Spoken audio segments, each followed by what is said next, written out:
A family in Surrey just received a letter that will destroy their lives, not from the tax office or a debt collector, but from their own mortgage lender. After 15 years of never missing a payment, their monthly mortgage is about to jump from £1,400 to £3,100 in 6 months. Their household income hasn't changed, but their mortgage deal is expiring, and the new rates are so high that they'll have to sell their family home or face repossession. They're not alone. 3.2 million UK homeowners are about to face the same nightmare between now and January 2026. That's not a prediction or a worst-case scenario. That's the official number of people whose fixed-rate mortgage deals expire in the next 14 months, forcing them onto interest rates that are 2 or 3 times higher than what they're currently paying. Most of these families have no idea what's coming. They've been told that interest rates might go up a bit, but nobody has explained that their monthly payments could double overnight. The banks know this. The government knows this. The mortgage industry has been quietly preparing for the biggest wave of home repossessions in British history. But they're not warning homeowners because doing so would crash the property market before they're ready. Instead, they're letting millions of families walk blindly into financial destruction while positioning themselves to profit from the chaos that follows. Let's start with the mathematics of this disaster, because the numbers are so shocking that most people refuse to believe them until it's too late. Between January 2020 and March 2022, over 4 million British families took out mortgages or remortgaged their homes at interest rates between 1% and 3%. These historically low rates were presented as the new normal, and mortgage advisors actively encouraged borrowers to maximize their borrowing capacity because money was essentially free. A typical family borrowing £300,000 at 2.5% was paying monthly mortgage payments of roughly £1,300. The same mortgage at today's rates of 6% costs over £2,400 per month. That's an extra £1,100 every month, or £13,200 per year. For most families, that's more than their annual food budget. But here's where it gets truly catastrophic. Many homeowners didn't just borrow what they needed. They were encouraged to borrow the maximum amount that banks would lend, based on low interest rate calculations. A family earning £70,000 per year could borrow up to £450,000 when rates were 2%. The monthly payments on that mortgage are now approaching £3,000, which is more than most families earn after tax. These aren't reckless borrowers who over-leverage themselves. These are teachers, nurses, police officers, and office workers who followed professional advice and borrowed what banks told them they could afford. But the affordability calculations were based on interest rates that no longer exist. Now they're trapped in mortgages they literally cannot afford to maintain. The mortgage industry calls this a payment shock, but that's a euphemism designed to hide the scale of the crisis. This isn't a shock. It's financial annihilation for millions of families who did everything they were supposed to do and are now being punished for trusting the system. The first wave of this crisis is already hitting, and it's destroying families who thought they were financially secure just months ago.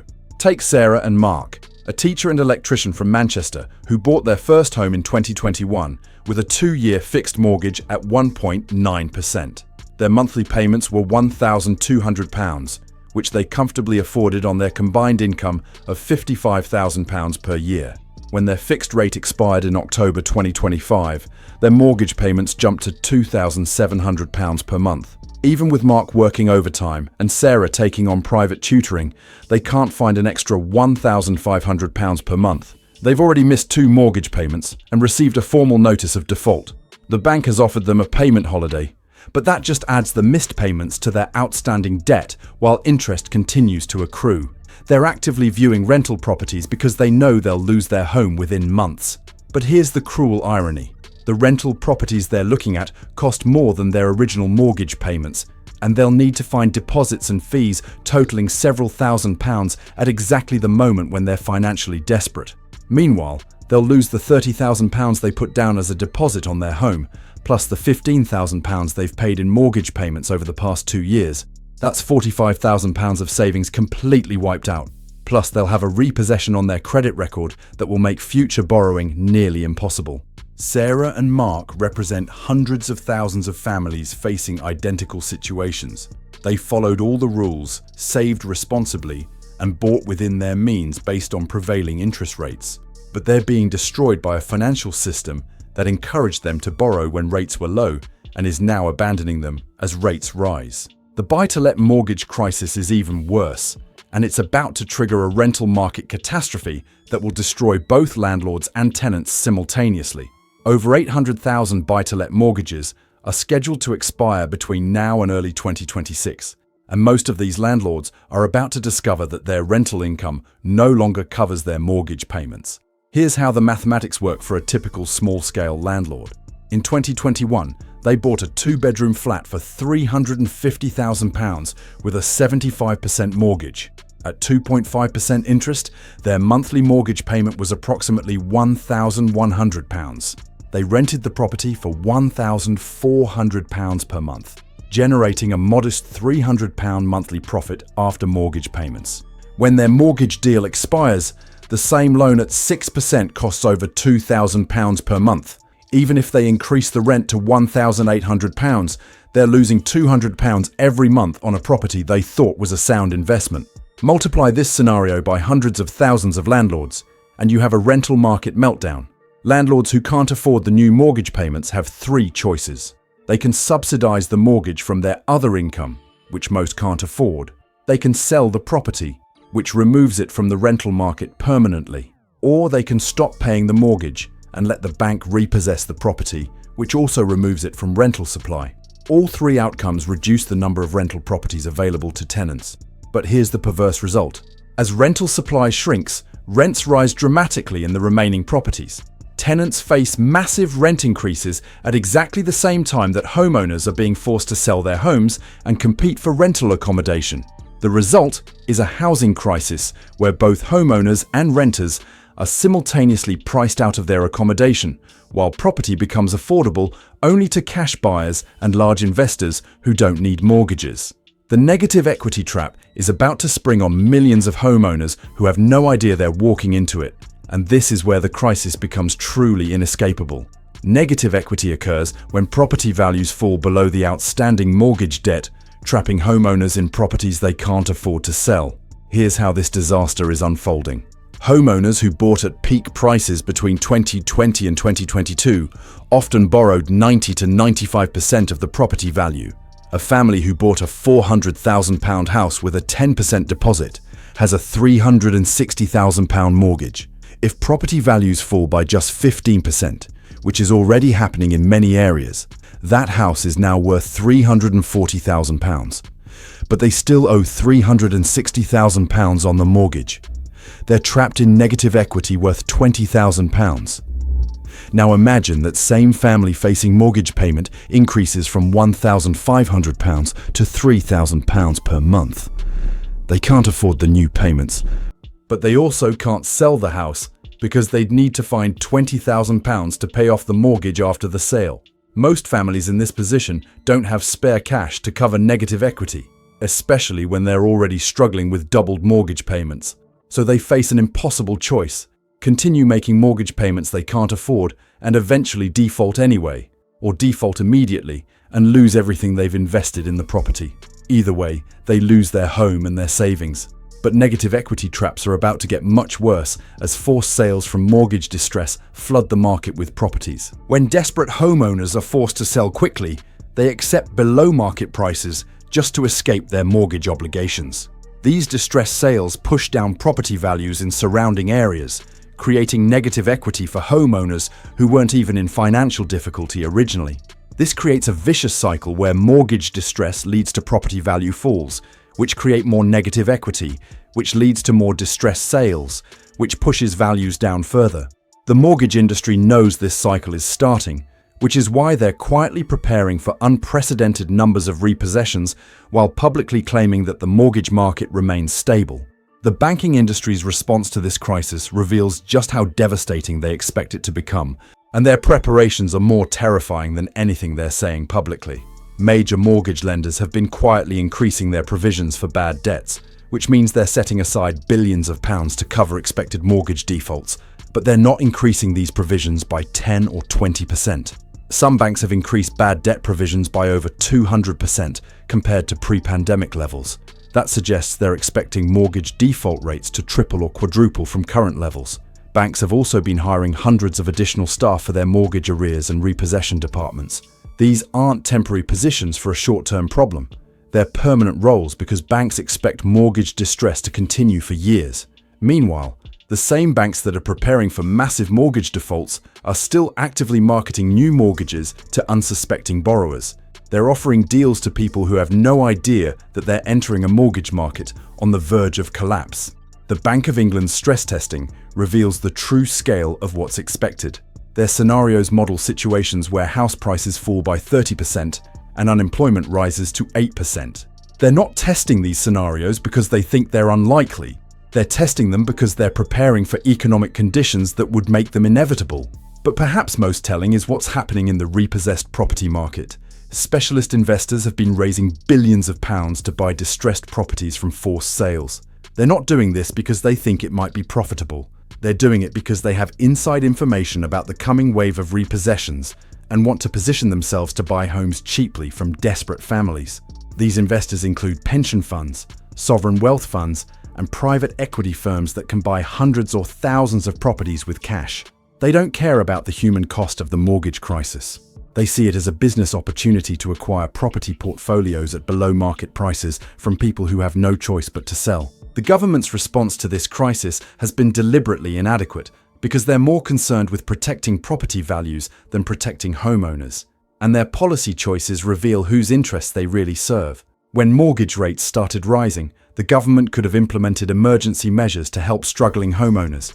They could have provided temporary mortgage payment support, similar to the furlough schemes during the pandemic. They could have negotiated with banks to offer payment holidays or mortgage term extensions for distressed borrowers. They could have introduced legislation requiring banks to offer affordable repayment plans before proceeding with repossessions. Instead, they've done virtually nothing while claiming that market forces should be allowed to operate without interference. But this isn't about free market principles. It's about protecting the interests of property investors and financial institutions who benefit from distressed sales and repossessions. The government's housing policies actively make the crisis worse while appearing to help struggling families. The Mortgage Charter, promoted as support for borrowers in difficulty, actually gives banks more flexibility to repossess homes by streamlining the legal process. Help to Buy schemes continue to pump public money into house prices, making properties even less affordable for families facing mortgage payment shocks. Meanwhile, the government refuses to implement rent controls that might prevent landlords from passing mortgage payment increases directly to tenants. They claim rent controls would discourage property investment, but they ignore the fact that current policies are forcing families into homelessness. The Bank of England's interest rate policy reveals the government's real priorities.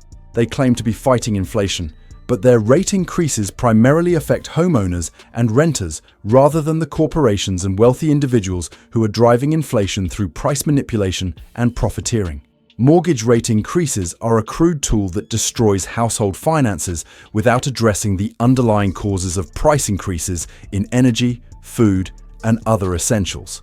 But high interest rates serve the interests of pension funds, insurance companies, and wealthy investors who earn higher returns on their savings and bond investments when rates rise. So the government sacrifices millions of homeowners to protect the investment returns of the financial services industry. Here's who's really going to profit from this mortgage crisis, and their preparations reveal just how calculated this disaster really is. Large property investment funds have raised over £15 billion specifically to buy distressed residential properties over the next 2 years. These funds don't buy properties to live in them or even to rent them to families. They buy them as financial assets to be traded, subdivided, or held empty until values recover. Blackstone, Vanguard, and other global investment firms are positioning themselves to become the largest residential landlords in UK history by buying homes from families forced into mortgage default. They can afford to pay cash, which gives them massive advantages over ordinary buyers who need mortgages. They can also afford to wait years for property values to recover, which means they profit from both the initial purchase at distressed prices and the eventual value recovery. Private equity firms are also buying buy-to-let properties from small landlords who can't afford the new mortgage rates. They're consolidating thousands of rental properties into professionally managed portfolios, then increasing rents far beyond what individual landlords would charge. This creates monopolistic control over rental markets in specific areas, allowing them to manipulate rents without competition. The legal services industry is preparing for a bonanza of repossession work, property sales, and bankruptcy proceedings. Law firms that specialize in mortgage recoveries have been expanding rapidly, hiring additional solicitors and support staff to handle the expected surge in repossession cases. They charge fees for every stage of the repossession process, from initial default notices to final property sales, profiting from family financial disasters.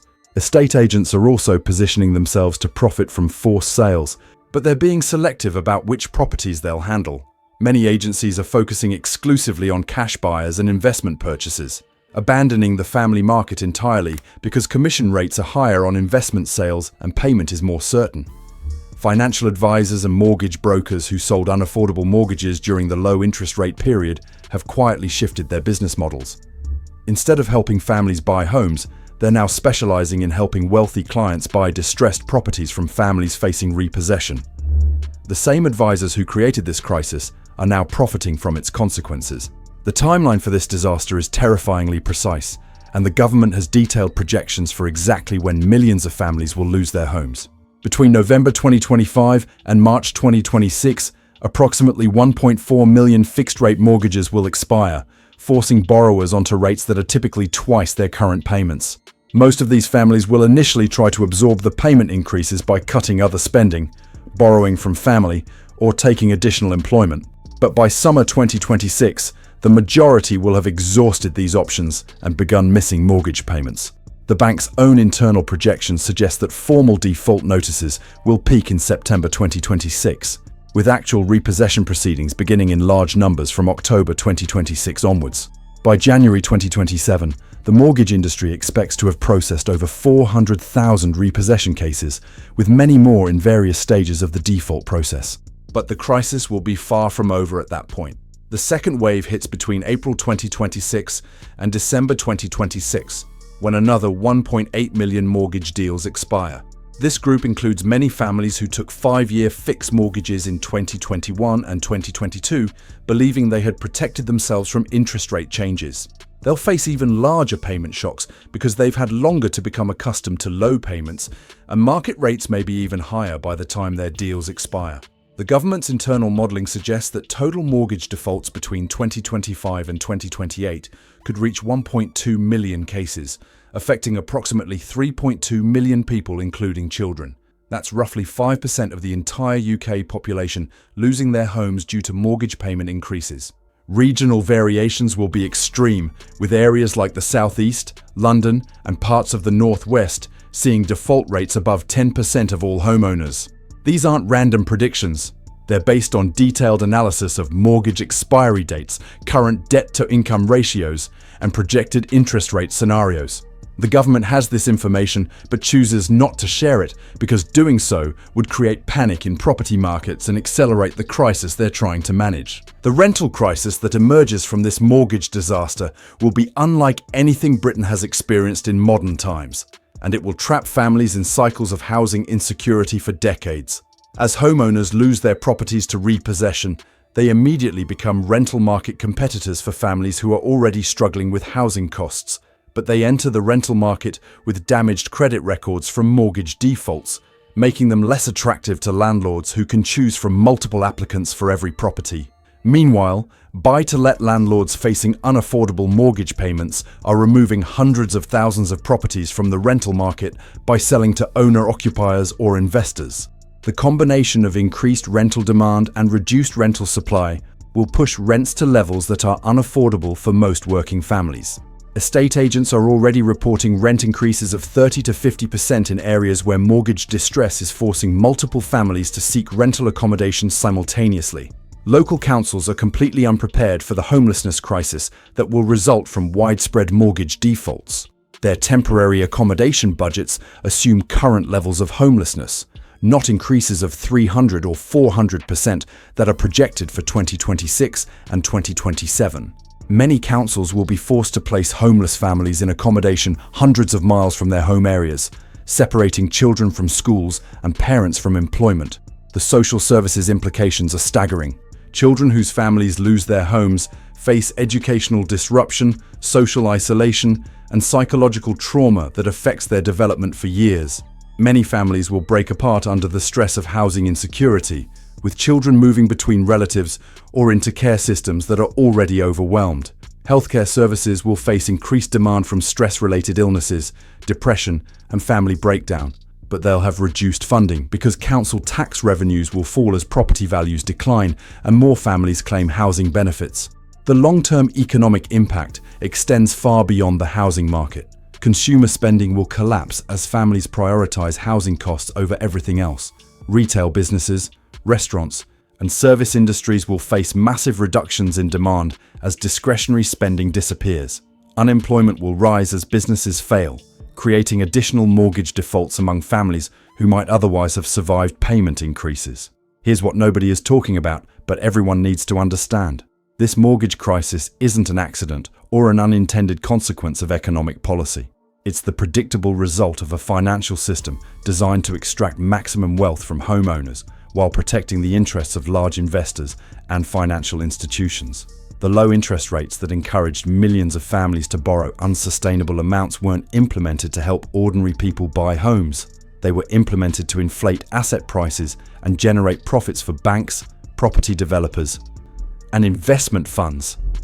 The messaging around these mortgages was deliberately misleading, with borrowers told that low rates were the new normal, when financial institutions knew that rates would eventually rise to more typical levels. Mortgage advisors were incentivized to maximize lending amounts because their commissions were based on loan sizes, not borrower welfare. Banks developed affordability assessments that ignored the possibility of interest rate increases, even though such increases were inevitable given historical patterns. When rates begin to rise, the same institutions that profited from encouraging excessive borrowing position themselves to profit from the resulting defaults and distressed sales. They buy repossessed properties at below market prices, rent them back to the families they displaced, or sell them to investors at substantial profits. The government supports this system because it generates short-term economic activity and tax revenues, even though it destroys long-term prosperity for millions of families. Politicians benefit personally because many own property portfolios that increase in value when distressed sales are bought by investors rather than competing owner-occupiers. The cycle is designed to repeat every 10 to 15 years, with each iteration transferring more property wealth from ordinary families to large institutions and wealthy individuals. The current crisis isn't the last one. It's the latest in a series that will continue until fundamental changes are made to how housing finance operates. But those changes won't be made voluntarily by the people who profit from the current system, which means millions more families will lose their homes in future cycles unless public awareness and political pressure force systemic reform. The international implications of Britain's mortgage crisis reveal how the UK housing market has become a playground for global investors who view British families' housing distress as investment opportunities. Sovereign wealth funds from the Middle East and Asia have allocated billions of pounds specifically for UK property acquisitions during the expected mortgage crisis period. They're not buying properties to house people. They're buying them as stores of value and inflation hedges, which means they'll often remain empty or be used only occasionally by ultra-wealthy individuals. Chinese investment groups, despite officially restricted capital outflows, have established UK subsidiaries specifically to acquire distressed residential properties. They view UK property as safe haven assets during global economic uncertainty, but their purchases remove homes from the domestic market permanently. American private equity firms are replicating strategies they developed during the US foreclosure crisis of 2008-2012, when they bought hundreds of thousands of distressed properties and converted them into rental portfolios. They're applying the same approach in the UK, but with more sophisticated financing and larger scale operations. These international investors have access to currency hedging and interest rate swaps that protect them from the same financing costs that are destroying British homeowners. They can borrow money at rates that UK families cannot access, giving them massive competitive advantages in property purchases. The Bank of England is actively facilitating this foreign investment by maintaining financial regulations that favour institutional investors over domestic homebuyers. Foreign investors can often avoid taxes that British families must pay. and they can use corporate structures that provide additional financial benefits unavailable to individual homeowners. The result is a housing market increasingly dominated by international capital rather than domestic housing need, which disconnects property prices from local incomes permanently. The psychological warfare being conducted against mortgage holders reveals how financial institutions manipulate public perception to prevent organized resistance to their wealth extraction schemes. Banks have hired public relations firms and behavioral psychology consultants to develop messaging strategies that keep distressed homeowners isolated and ashamed rather than angry and organized. Mortgage default is presented as personal failure rather than systemic exploitation, which prevents families from recognizing that their problems are shared by millions of others facing identical circumstances. Financial media consistently portrays mortgage distress as affecting only reckless borrowers who over-leverage themselves, ignoring the millions of responsible families who followed professional advice and are now being destroyed by deliberate policy choices. This narrative prevents public sympathy for mortgage holders and reduces political pressure for government intervention to help struggling families. Meanwhile, property industry publications celebrate rising house prices and rental yields, presenting the mortgage crisis as a market correction that benefits responsible investors rather than a humanitarian disaster affecting millions of children and families. Social media algorithms amplify content that promotes property investment while suppressing information about mortgage distress and housing insecurity, creating information bubbles that prevent people from understanding the scale of the crisis. Mental health services report unprecedented levels of anxiety, depression, and suicidal ideation among families facing mortgage payment shocks. But these statistics are not widely publicized because they would create negative sentiment around property investment.